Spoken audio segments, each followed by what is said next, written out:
Welcome everyone. आज हम पढ़ेंगे संस्कृत पीयूषम क्लास 7 का नवा पाठ सुभाषितानी पढ़ेंगे। इसके श्लोक देखेंगे हम। षडश्च कणश्चैव विद्यामर्थं न चिन्तयेत् क्षणत्यागे कुतो विद्या कणत्यागे कुतो धनम। इस श्लोक में हमको बताया गया है कि एक एक क्षण और एक एक कण का को सजो कर रखना चाहिए, क्योंकि क्षण त्यागे कुतो विद्या कण त्यागे कुतो धनम। ये एक एक पल और एक एक कण से विद्या और धन कमाने के लिए सोचना चाहिए, इन्हें विचार करना चाहिए और हमेशा कोशिश करनी चाहिए। और क्षण त्यागे कुतो विद्या, यदि क्षण को त्याग देते हो, एक क्षण मतलब पल, एक एक पल को यदि आप त्यागते हो तो विद्या अर्जित नहीं कर पाते हो, और यदि कण त्यागते हो तो उससे धन की प्राप्ति नहीं होती। अर्थात एक एक पल और एक एक कण से विद्या और धन कमाने के लिए सोचना चाहिए। क्षण का त्याग करने से विद्या और कण का त्याग करने से धन की प्राप्ति नहीं होती। दूसरा है प्रथमे नार्जिता विद्या द्वितीये नार्जिता धनम तृतीये नार्जितो पुण्यं चतुर्थे किं करिष्यति। पहले इसमें बताया कि पहले विद्या अर्जित नहीं की, फिर धन अर्जित नहीं किया, फिर पुण्य भी नहीं कमाया, तो चौथा कुछ भी नहीं कर सकते हो। यानी कि कहने का मतलब है पहले विद्या प्राप्त नहीं की, यानी कि पढ़ाई के टाइम में आपने पढ़ाई नहीं की, और पढ़ाई नहीं की तो धन अर्जित नहीं होगा। धन अर्जित करने के लिए पढ़ाई करना जरूरी है। उसके बाद तीसरा पुण्य भी नहीं कमाया, और चौथा कुछ करने को बचता ही नहीं, अर्थात पूरा जीवन बर्बाद हो गया, कुछ भी फायदा नहीं है। पहले विद्या प्राप्त नहीं की, दूसरा धन नहीं कमाया, और तीसरा पुण्य नहीं कमाया, और चौथा क्या करेगा? कुछ भी नहीं करेगा, यानी कि कोई फायदा नहीं।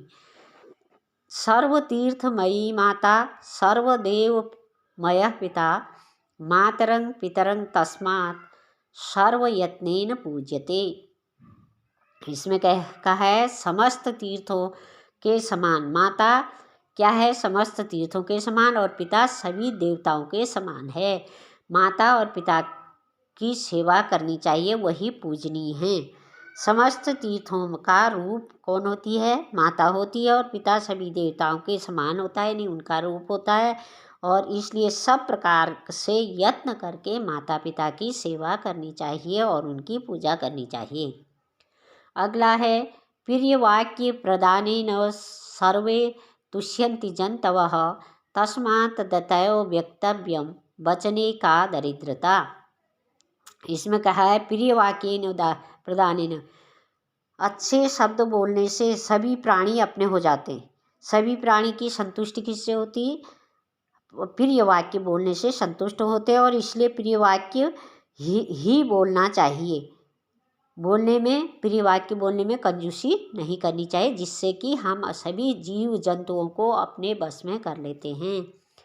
सत्यं ब्रूयात् प्रियं ब्रूयात् न ब्रूयात् सत्यं प्रियं प्रियं च नानृतं ब्रूयात् ऐस धर्म सनातन। सत्य बोलना चाहिए, प्रिय बोलना चाहिए। न ब्रूयात् सत्यम अप्रियम, ऐसा सत्य नहीं बोलना चाहिए जो अप्रिय लगे। अप्रिय सत्य कभी भी नहीं बोलना चाहिए। और प्रिय जो झूठ प्रिय है तो वो भी यदि अच्छी बात है और लेकिन झूठी है तो वह नहीं बोलनी चाहिए।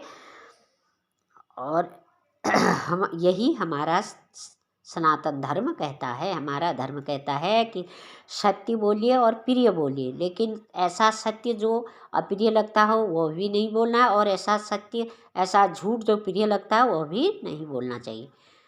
जाड्यं धियो हरितं सिंचति वाचि सत्यं मनोन्नति दिशति पाप मापा करोति लक्ष्मी तनोति वितनोति च दिक्षु कीर्ति सत्संगति कथं की न करोति भूषाम।